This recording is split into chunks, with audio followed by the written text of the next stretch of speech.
Arbortext Monster Garage. With Arbortext in your tool chest, you can do anything. My name is Liz Fraley, and I'll be your moderator today. I'd like to advise everyone that today's presentation will be recorded for replay purposes. Before we begin, I'd like to go over a few logistics. The lines are muted. If at any time you experience technical difficulties, use the question window in the GoToWebinar panel, and I'll be with you shortly. If you have questions during the session, please feel free to submit them through the question window. Unless you tell me otherwise, I'll ask your question for you at the next opportune moment. However, if you would like to be unmuted so you can ask your question directly to our presenter, please just let me know. We'll answer questions during the presentation and at the end. This morning, we are very excited to have Clay Helberg from TerraXML as our guest shop coach. Clay's been working with XML and Excel since 2000 and Arbortext since 2002. He provides consulting and development services on a variety of projects. He's one of those recognizable names in the Arbortext community, always answering questions on the mailing list and regularly presenting at conferences. We're glad to have him with us today. Now I'll turn the presentation over to today's shop coach, Clay Helberg. Clay, it's all yours. Thank you, Liz. Okay, whoops, you caught me in mid-switch. Here we go. All right, so I'm going to be talking about how to take advantage of a Java backend to do interesting things with XUI Dialogs. This presentation is sort of a follow-on and extension of the last one that Jason Aiken did on the kind of an intro to XUI. A little bit of background about me. Liz covered some of this already. I work for TerraXML. We do general solutions for a whole variety of companies in various industries, and I've been doing this stuff for over 10 years now. Okay, so for those of you who may not have been here for for Jason's talk, I'm just going to give sort of a one-slide review of XUI. XUI is an XML standard for user interface design, basically for putting together dialogues based on XML. A lot of the dialogues that you see in Arbortext, in the out-of-the-box Arbortext, are actually XUI dialogues. So if you look in the Arbortext installation tree, you'll see a dialogues folder, and inside there you'll see a whole bunch of XML files that are used to drive a lot of the dialogues that you use as you're interacting with Arbortext. A little bit about programming in Arbortext. There are sort of two main methods of doing Arbortext automation or programming. The first is ACL, which stands for Arbortext Command Language. This is the built-in native scripting language for Arbortext. A lot of the functionality in the main Arbortext editor system is based on this language. So if you look in the packages subdirectory in the Arbortext installation, you'll see a whole bunch of ACL files. And so if you are interested in figuring out how the guts of Arbortext work, you can start poking around in that code and seeing how they do things with ACL. ACL is pretty cool. It's got a lot of really nice features for navigating and updating document structures. It is proprietary, so there, Arbortext is really the only place where you'll ever run into ACL. The other way to do automation in Arbortext is using what they call the Arbortext object model. This is essentially, it's an object-oriented library. It's an extension of the W3C document object model. So it includes everything that's in the DOM, but it also adds some additional things that are specific to Arbortext to address things that aren't necessarily general document characteristics or operations, but are things that you would want Arbortext to be able to do. Things like handling cut and paste operations or various other editing events and characteristics of document objects that aren't part of the DOM model, but that you might need to be able to access in order to do the automation you want. The nice thing about this library is that it's a very general library, and you can access it using Java or JavaScript or VBScript or anything that understands COM. So if you wanted to write something in C++, you could put a COM interface on it, and you could even use that to interact with Arbortext. So in Jason's presentation last week, most of the automation was handled using ACL. What I'm going to show you this week is how to use the Arbortext object model with JavaScript and a Java library to do some things that are a little bit outside of what you might normally expect from Arbortext Editor. So the traditional way that a XUI dialog works is you've got an XML file that's literally a file saved on your hard drive, and that is an XML file in the sense of any other XML file. So it would look something like this box over here on the left, and then when you load that in, Arbortext reads the document, creates its internal document structure in memory, and uses this to generate the visible dialog box. Okay. Now, you can also do it without having the file saved on the file system, but you can generate that document structure dynamically using code. Okay, so for this example, we're creating a new document, and then we're creating a window element in the document, adding it to the document, setting some attributes, and then there's more code later that adds various controls and things. And this is all being built up in memory programmatically to generate this document structure. And then this document structure can be used to create the visible dialog, just as if it had been read from an XML file on the file system. So this is the approach that we're going to take in this example. A little bit of background for the example that I'm going to show. What I'm going to do is I'm going to create a custom dialog that an author might use to insert a reference to a part where the list of parts is taken from a parts database that is outside of Arbortext. And the way this is going to be implemented is we're gonna use the Java JDBC library, which is a Java-based database library. It's very common, and we're going to use JavaScript to sort of glue together the Java database library and Arbortext editor. Okay, so you may say, well, why are you using JavaScript? Why not just write it in Java? Well, you can do that. You could write it all in Java and do it that way. Personally, I like to use JavaScript as a sort of glue in between Arbortext and Java libraries because it's interactive. So as you're writing the code, it's very easy to make a change, reload the code, and test it.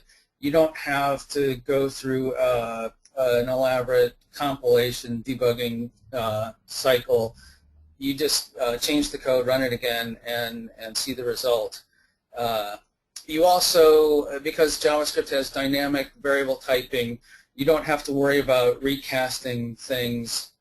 If you're writing Java code, you do have to pay some attention to object types. So, for example, it makes a difference whether you're working with a document object based on the W3C DOM document or an A document object, which is Arbortext's extension of the DOM document object. So you have to be much more careful about managing that. In JavaScript, it automatically does the casting that needs to be done. So it kind of takes that particular bit of the complexity out of it. So for me, what that amounts to is faster development in JavaScript. Now, if you're a Java jockey and you know Java inside and out and everything, you may find that it's easier for you to just develop in Java, and that's fine. That's perfectly reasonable way to go, and that'll work fine too. Okay, so how did I do this? Well, basically what I did is I started out by building the user interface, building a mock-up of the user interface, the dialog that I want to create. And I did this in Arbortext as a standard XML document. So let me show you what that looks like. So I went in and I created this in Arbortext. And what I'm going to do is I'm actually going to open up that XML document in Arbortext. So this is what the skeleton looks like. Now, the cool thing about Arbortext is when you're building these things in Arbortext, you can go to the Tools menu and choose View Dialog, and it shows you sort of a preview of what that is going to look like. So this is what the dialog looks like, basically empty. It's just a skeleton. There's no data in there yet because we haven't added the part that reads the data from the database. So we've got an empty table here. We've got an empty image box where we're going to display the pictures of the parts that are associated with them. Okay, and then we've got a couple of buttons down here which currently don't do anything. So this is the layout of our thing. So now that I've created this and I've got the dialog sort of looking like I want it to, I can start writing the code that will dynamically generate the exact same structure without reading it from a file system. And so, oops, that was the wrong one. This is what, there we go. Okay, so I just want to show you a little bit about the database that I'm using. The quote-unquote database is actually just an Excel spreadsheet. So it's a very simple database. There's one table, 3 columns. So there's part numbers, part names, and then a reference to an illustration file that has an image of the part. So it's very straightforward. I've configured this using a system called ODBC, stands for Open Database Connectivity. I don't want to go into too much detail about that because that's not really what the presentation's about. It's just a way to set up an Excel spreadsheet to be accessible through this standard interface, the standard programming interface, so that other programs can access it without necessarily having to know anything about Excel specifically. The illustrations that are referenced here, you see these numbers. These are all stored in the graphics directory in custom. So just to make life easy for me, you could certainly have them stored somewhere else and use more of a full path here to do that. But just for the sake of simplicity, I put them all in a standard location.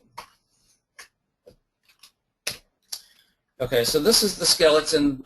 You can see the code that I showed over here. And then this is a picture of what the dialog looks like when you use that View Dialog option on the Tools menu.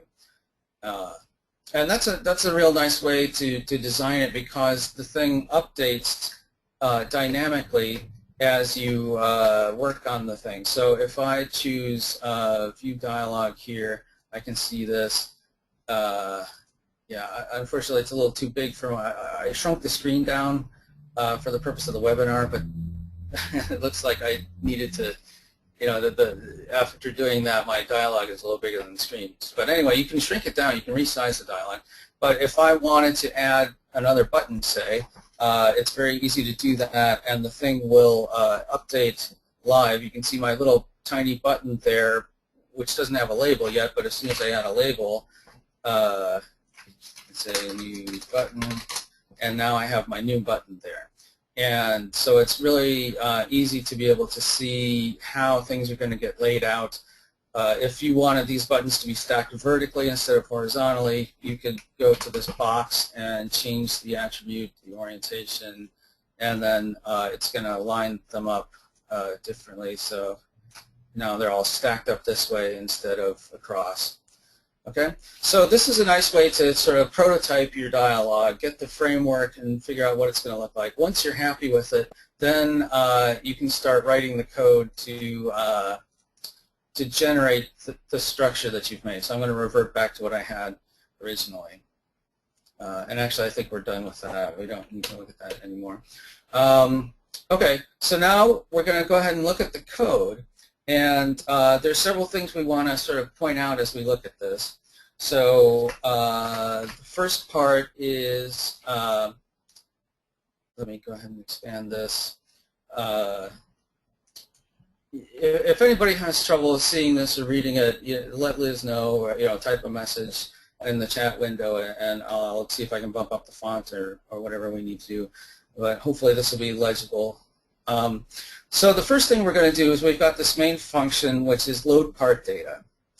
And oh no, I'm sorry, that's not the first thing. That's sort of the meaty part. So the show part ref dialog, this is the main function. This is the one that dynamically builds that XML structure in memory that's going to be used to generate the actual visible dialog. So the first thing we do is we create a new document with the XUI doc type, and then we add a window element as the top level root element. We set some attributes on it. We give it a title, an ID, set the orientation to vertical, tell it we don't want it to resize, and so on. And then we add that window element that we created to the actual document. Okay, the next thing we do is we create an image group container. So in a XUI dialog, if you're going to use any images, you sort of have to declare those images at the top level of the XML document. And so you have this element called an image group, and inside the image group you'll have a series of image elements, each of which has a reference to the file corresponding to the image. Now, at this point, the image group that we create is just going to be empty because we don't know what we're going to add to that until we start reading information from the database. So for now, this is just an empty container.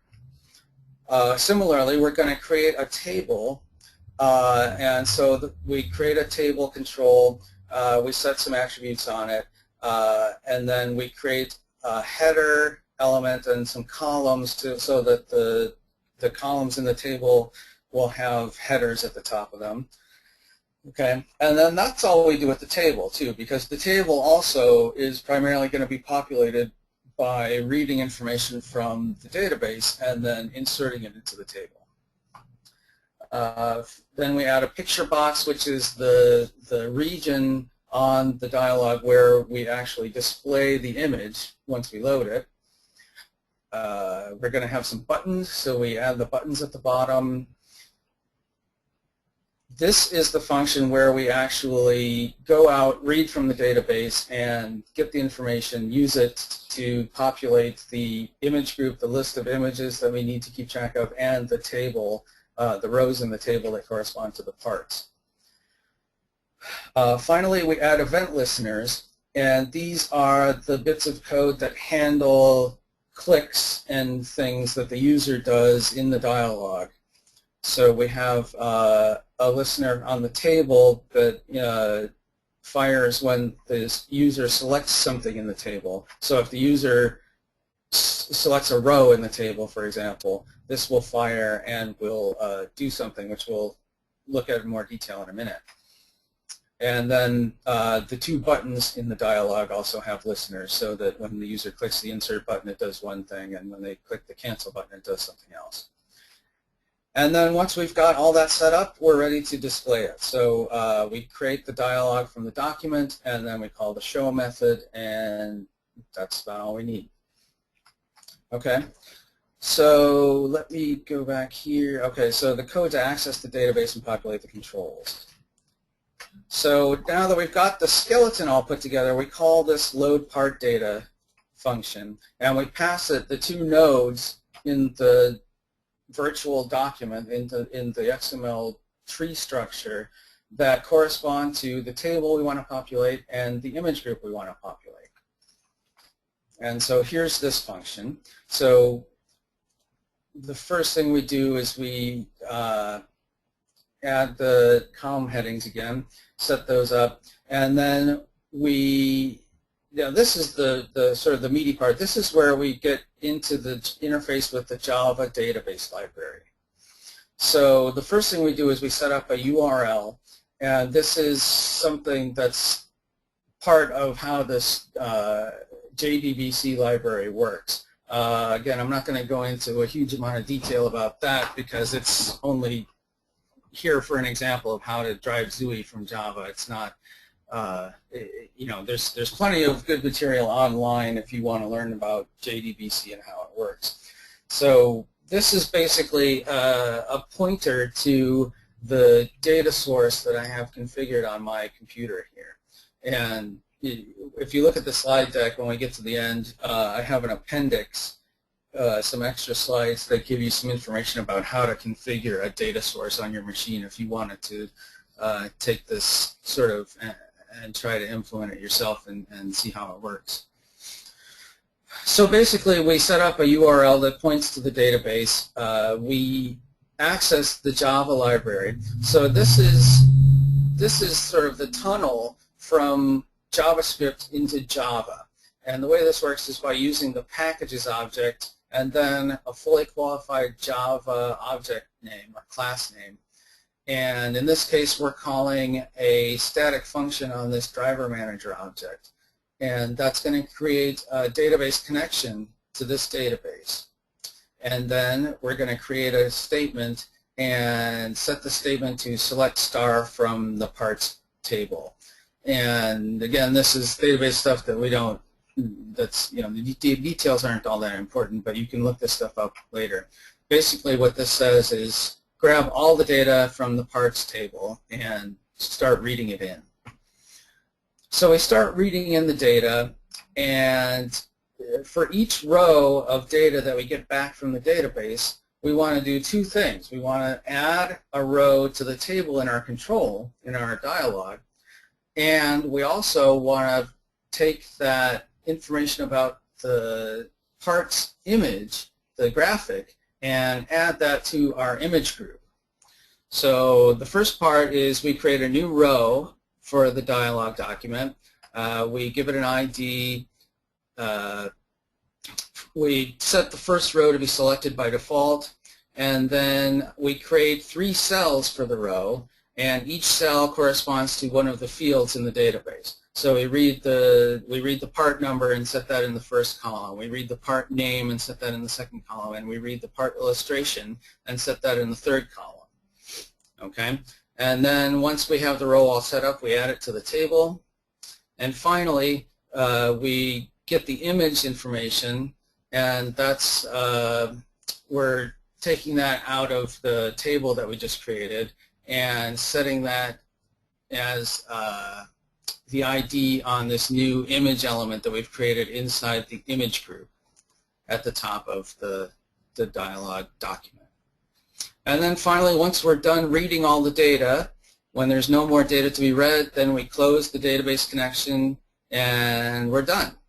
So once that's happened, we've read all the parts out of the database, and for each part we've added a row to the table and we've added its picture to the image group. Okay, so the other part that we want to do, there's a little bit of code down here called add menu, and this is a bridge between JavaScript and ACL. So what we're doing is we're actually invoking an ACL function, the menu add ACL, well, it's actually a command. We're invoking the ACL menu add command to add a new menu item to the Arbortext editor user interface so that we can launch this dialog from a menu option. You could also use some similar code to map a keyboard shortcut to invoke it as well. Then there are event listeners for the dialog controls. So this is a function that's used to figure out which row of the table the user selected. So when the user changes their selection, we want to update the picture that shows up in the picture box so that it matches what they've selected. And this is the function that does that. So it figures out which row they have clicked on or selected, and then it gets the appropriate information out of that row, and it uses that to update the image shown in the picture box. And then insert part ref, this is what happens when you click the insert button, and what this does is it figures out which thing you've got selected, and it gets the part number out of the table, and then it creates a new XREF element in the document that contains a reference to that part number. And finally, the close window function is what happens when you click on the cancel button, and basically it just closes the dialog without modifying your document. And at the bottom here you can see this is where we're defining the event handlers that are going to be used to handle the events on those user interface controls.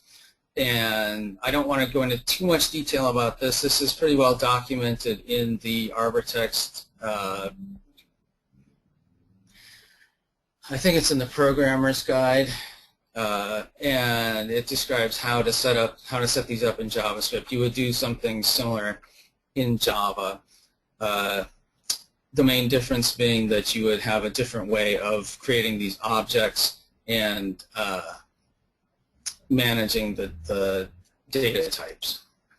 So if you were doing this in Java, again, you would need to have a class wrapper for all of this. And then you would, so for example here, instead of just declaring it as a variable, you'd have to declare the type. So you would have to declare this as a string, and then this would be either a document or an A document, and so on. So you would manage the types a little differently for the variables, but apart from that, the code would end up looking very similar to what you see here if you wrote in pure Java. Okay, so now I'm going to show you what that looks like in real life. So let me go back here. So I ran the function to add the menu item. So I can see now here on my insert menu, I have this insert part reference menu item. And when I click this, it's going to read from the database, and it's going to show me what my list of parts to choose from is. So first I have a gear assembly, I have a propeller, I have a force field generator, a laser cannon, and a neutron torpedo. All right. So you can see that obviously as I select these items in the table, it updates the image.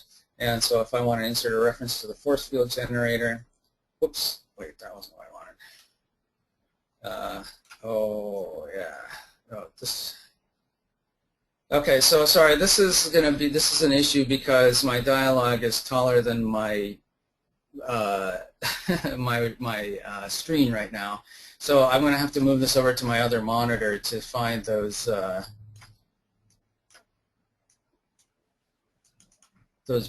wait, so my buttons didn't show up. Where are my buttons? Let me try this again. I'm not getting my buttons. Why is that happening? Something strange is happening here. It's not generating my buttons.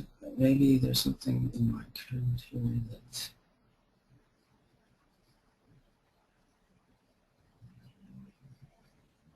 See, the buttons are there. I wonder if it's because it knows that the screen is not big enough. So let me try a little experiment. If I move this over to my other monitor, there we go. Okay. So now if you can just see the edges of the buttons there. So now it actually created the buttons. So now if I select the force field generator and let me put this back over here, and now if I click insert, you can see that it has it's inserted the xref there, and it has put in the part name as the text of the cross-reference. Okay, so now let me just quickly show you, sort of give you the proof that this thing is really reading from this database, and it's not something that was just sort of statically programmed. So what I'm going to do is I'm going to add a new part to the database.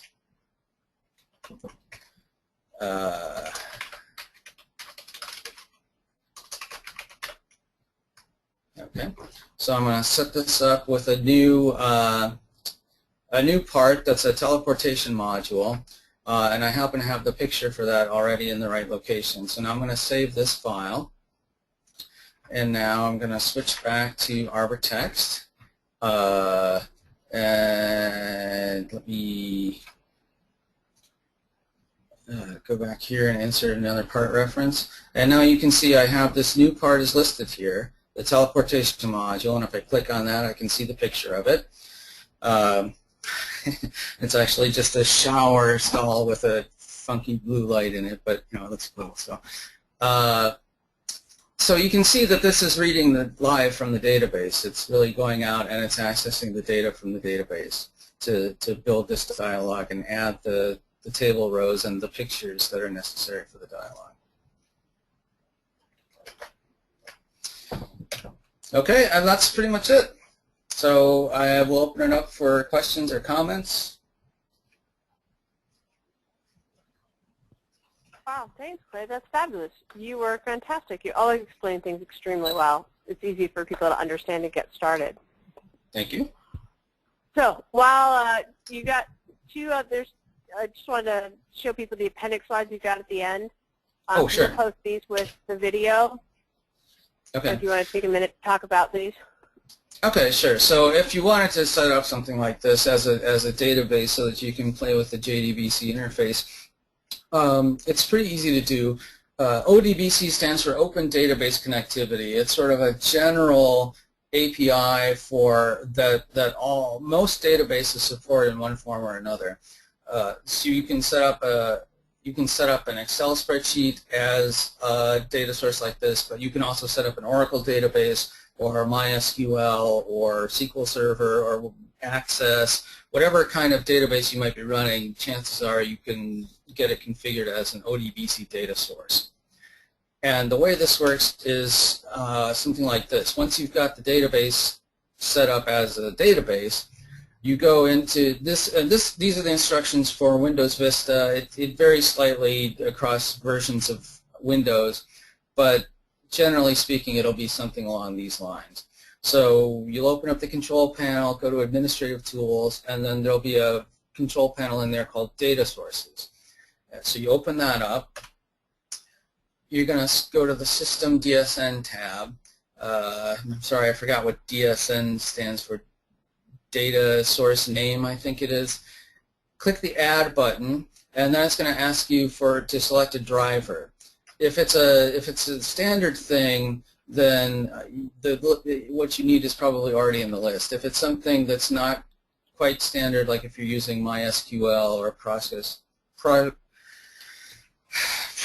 SQL or whatever, you might need to get a driver from the database company and install it. But once you've done this, you'll see a driver in here that corresponds to the type of database you're configuring. So you select the appropriate driver. In this case, it's an Excel driver, and click Finish. The data source setup, you'll have a dialog here that'll open up, and it'll ask you for a name for the data source, a description, and then depending on what kind of data source it is, there'll be other options that you'll set down here. For an Excel spreadsheet, there's not that much to it. You basically say what version of Excel you want to look at, and click Select. Oops, wait, I didn't want that. Click Select Workbook, and then it will prompt you to select which Excel file you want to use as the data source. So you select your database or your spreadsheet file and set it up, and then you click OK, and then you're done. So if you're using a more elaborate database like an Oracle database or a SQL Server database, you might need to check with your database administrator to get the details you need in order to set this up as an ODBC data source. And you might also need some help setting up that connection string that is used in the code to access it. So this URL here is going to take a different form depending on what database type you're using and what driver you're using to link it to ODBC. Great. So just so everybody knows that those slides are included, they're in the back. There's a little bit more to help you get started doing that other stuff. All right, so if folks want to take minutes typing questions into the window, thanks for attending today's Monster Garage. Next time, we're going to look at ways to simplify your editing environment for new users, keep your authors productive and under control. You really don't want to miss it. So while we've got questions coming in, I will show everybody again, remind everybody about the resources available to Arbortext users. We're a tight and very active community, and over the years as things have changed, we found a lot of people don't necessarily know all of the resources available to them. Be able to click on them and not have to do anything else. We do have one question. We have two questions. First is, can you comment on debugging JavaScript versus debugging ACL, especially for people who are not familiar to Arbortext?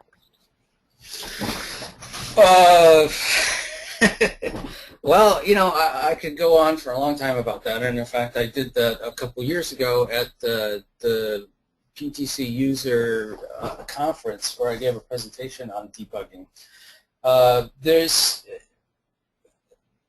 several approaches you can take, and I mean, you know, the thing that I usually do is the old school method of just putting a lot of alerts in.